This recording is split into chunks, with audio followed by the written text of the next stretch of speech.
Hi, and welcome to another episode of Piano TV. And I cannot believe that this channel has existed for like 2 years and a little bit of change.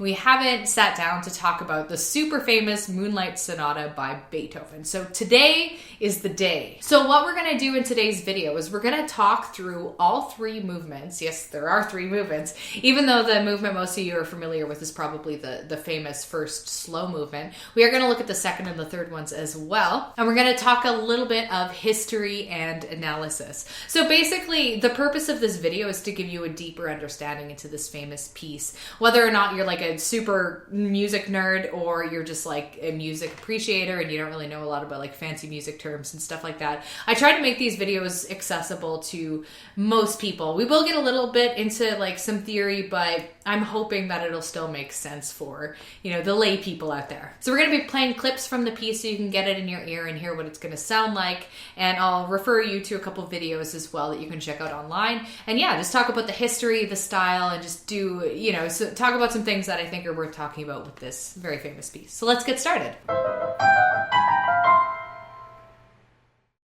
The actual title for Moonlight Sonata by Beethoven is Piano Sonata number 14 in C-sharp minor, opus 27, number 2.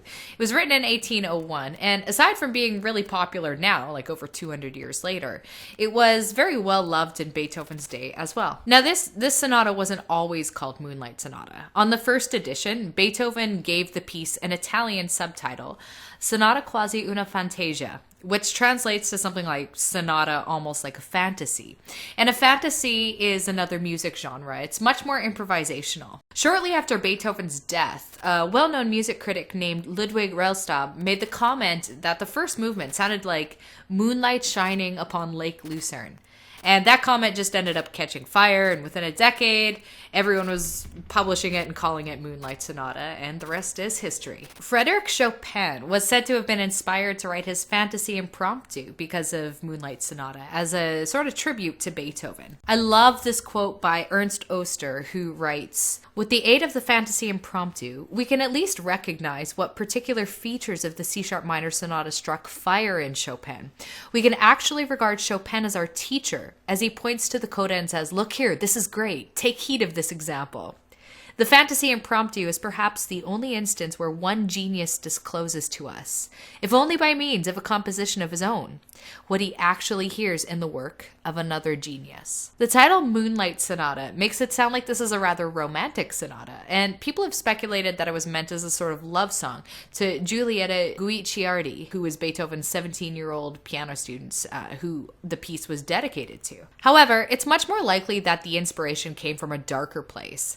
In one of the original manuscripts, Beethoven had notes from Mozart's Don Juan, also in C-sharp minor, from the scene where Don Juan kills the commander. And this indicates to us that Beethoven envisioned more of a funeral feel to this movement, as opposed to a romantic feel. And it was also a piece that was written in Beethoven's early 30s, which was around the time he was starting to deal with his hearing loss and his music style was changing and evolving. So when I listen to this, I don't necessarily hear a story of lost love. I hear a story of death and turmoil. So Beethoven was heavily inspired by Mozart's Don Juan death scene for his writing Moonlight Sonata. And Chopin was inspired by Beethoven's Moonlight Sonata when he wrote his fantasy impromptu. So just the beautiful cycle of music life. So let's take a look at the overarching structure of this work, which generally runs about 20 minutes long. It's got three movements, Adagio sostenuto, the second one is Allegretto, and then the third one is Presto agitato. This is typical of the classical era genre. Sonatas are almost always 3 to 4 movements long, but what is unusual about this sonata is the tempo choices in each movement. Usually sonatas go fast, and then the middle movement is slow, and then the third outer movement is fast. So basically, it's like a sandwich with the fast movements on the outside. But Beethoven does something entirely different. He goes slow, medium, fast. So he kind of breaks the boundaries of kind of a traditional sonata structure here. I think Beethoven enjoyed saving the most important movement for last sometimes, and he did the same thing in other sonatas like his opus 27 number 1. The kind of the counterpoint to this one is it's in the same set, and he also did the same thing in opus 101. The first movement of Moonlight Sonata by Beethoven is the one that most people are familiar with. You'll recognize it right away when we take a listen to it. The movement as a whole is quite quiet and somber. It's mainly pianos and pianissimos throughout the whole thing, with a few crescendos and a couple forte moments, but it never really grows too loud. Honestly, the lack of fortes, except for like a couple really well-chosen sections, is really restrained for Beethoven, who's, generally quite passionate and intense. Some famous musicians, such as Hector Berlioz, really loved the movement, saying things like, "It is one of those poems that human language does not know how to qualify." Carl Czerny, who was Beethoven's piano student, also really enjoyed it, as did many listeners in Beethoven's time. This actually really frustrated Beethoven, who said to Czerny, "Surely I've written better things." It's like Radiohead with Creep all over again. Let's take a quick listen to a little bit of the introduction and first subject to get the tune in your head while we talk about it. I also want to make a note too that this first movement is actually a recording of me. I recorded this with a friend of mine who needed it for a film like years ago, so I just thought it'd be kind of fun to use that.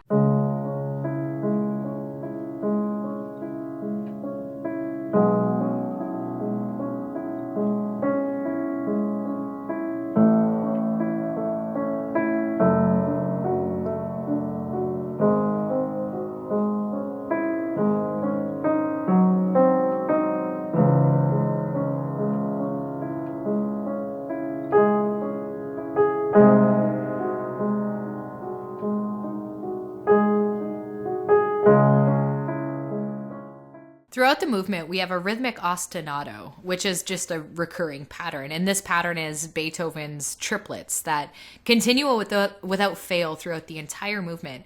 And it gives this piece a rolling feeling, almost like it's swaying back and forth. And then we have the melody. It's really fleeting and it's sparse. You can kind of see it sitting atop the rolling triplets. And it creates this feeling of little peaks of light shining through the pitch black lower notes. It practically glistens. So on a personal note, when I first learned how to play this movement, it was like a revelatory experience. And some of you have probably experienced something like this, and if you haven't, you're just gonna think I'm crazy, and that's cool too.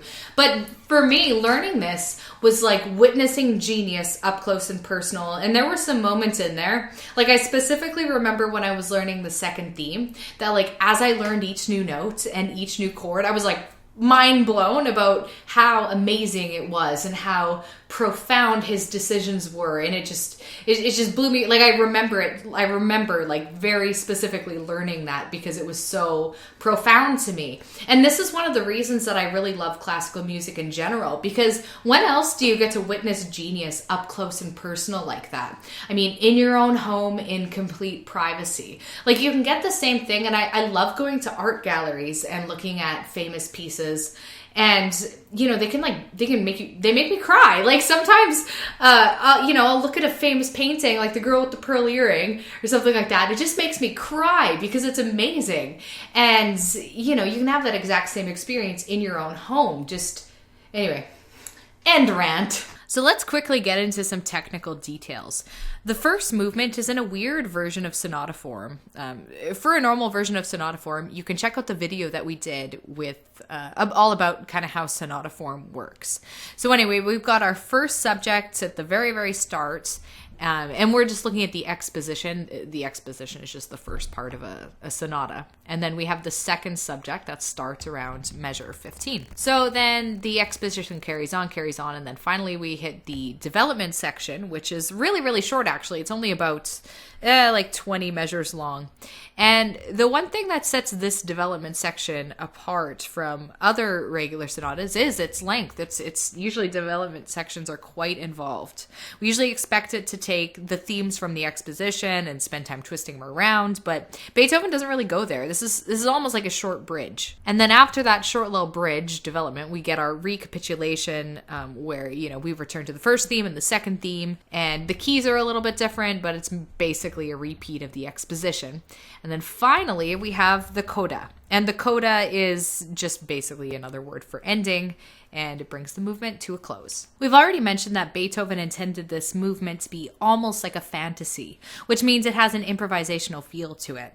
This means he decided to shirk a lot of common harmonic progressions and rules of sonata form, which ends up giving this movement a much freer feel.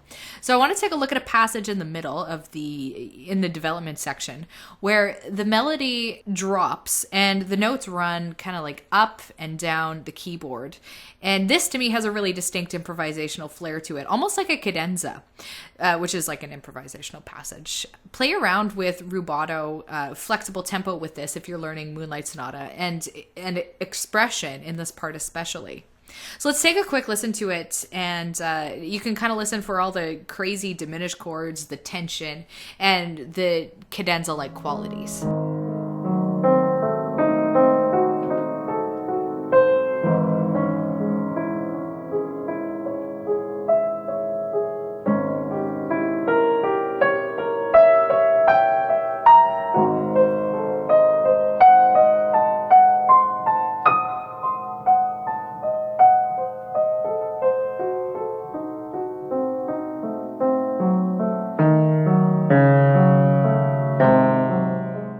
The final clip I want to show you from the first movement is from the recapitulation.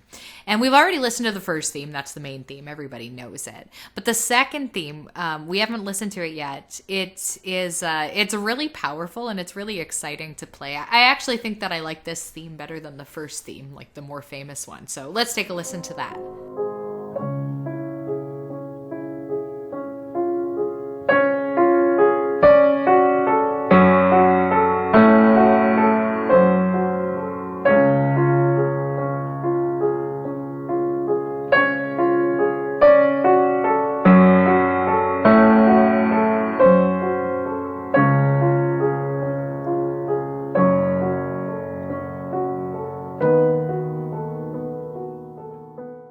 If you're learning this piece on the piano or you're planning on doing it soon, it's a really great place to experiment with the una corda, which basically just means the first pedal. It's most of my students' first introduction to use the softening first pedal, which we don't use very often on piano, and it sounds really great in these pianissimo sections.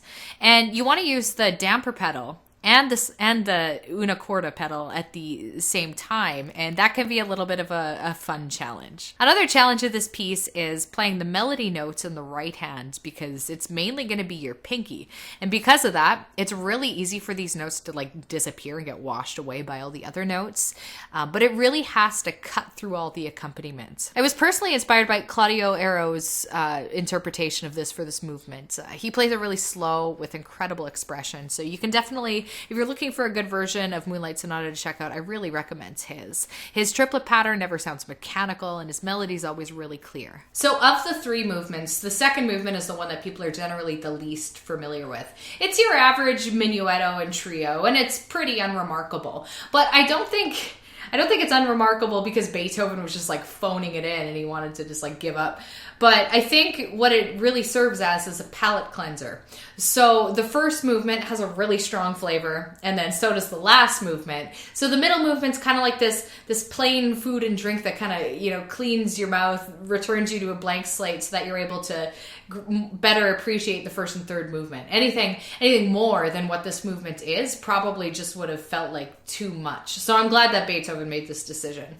On the technical side of things, this minuetto and trio is a little unusual because both the minuetto part and the trio part are in the same key of D flat major. Usually the composers will switch up the keys, but Beethoven opted to keep things really simple.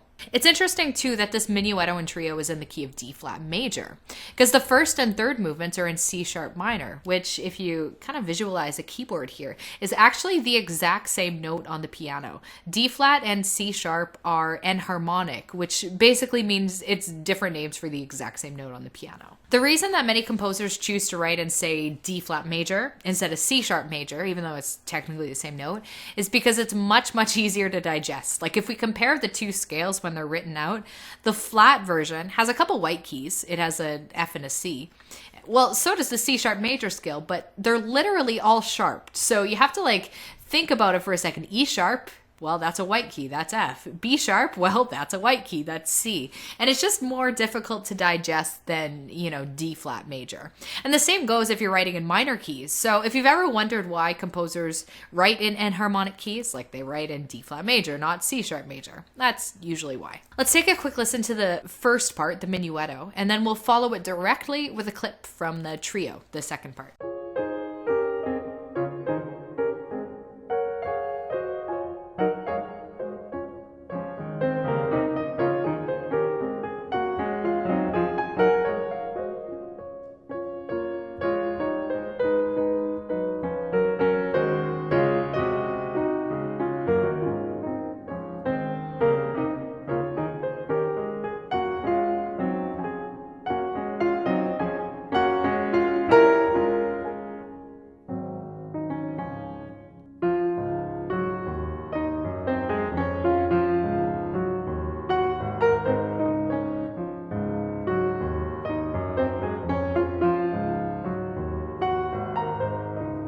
So now we're going to take a look at the last movement, the third movement. It's really exciting, and it's actually one that I featured in the video Classical Music for People Who Don't Like Classical Music, if you want to go check that out.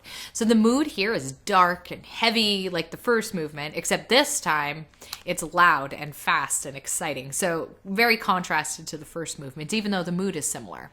I think this is best described as like a ferocious, powerful, passionate movements, and it's also the one that requires the most skill to play. Like the first two movements are pretty doable for a late intermediate student, but this one is quite advanced, and something you'll be able to tell when you listen to it too. So first of all, let's start by taking a quick listen to the start of the exposition. This movement is also in sonata form, which we'll talk about shortly, just so you can start getting the tune in your head.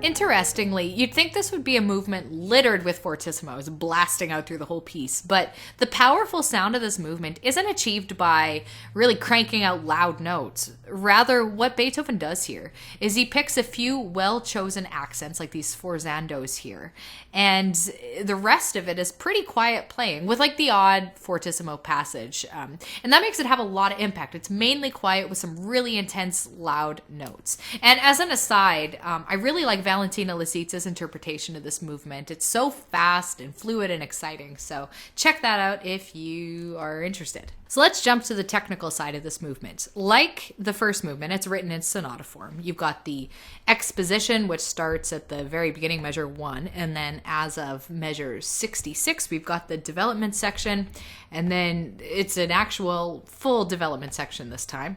And then we've got the recapitulation, which begins at measure 103, and this is just a return to the same part as the beginning, the exposition.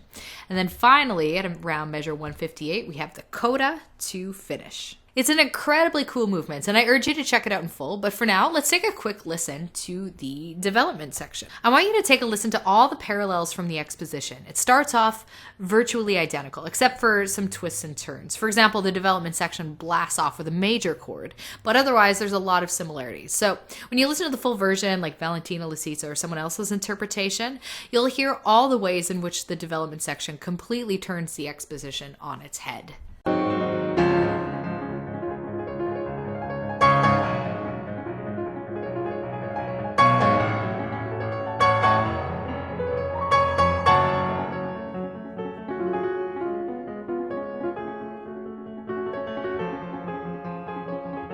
And that is all for today's discussion on Beethoven's famous Moonlight Sonata. So I hope you appreciate that we spent the most amount of time with the first movement, the one that more people are familiar with, just because I feel like there's a lot. Well, we could talk about all of the movements for hours if we wanted to get like really in depth, but I really wanted to focus on that first movement and then just briefly touch on the second and third movements. But I highly encourage you to check out the videos, especially, if you've never heard the third movement before, you are in for a treat. I really love it. So anyway, thanks for watching today's video. Subscribe if you haven't already, and give this video a like if this is the kind of thing that you enjoy seeing, and if you want to see more videos along these same lines. It always gives me a good sense of what you guys are like feeling You guys are digging. So I find that really helpful. And I'll always feel free to leave comments and suggestions as well. All right, I will catch you in the next video.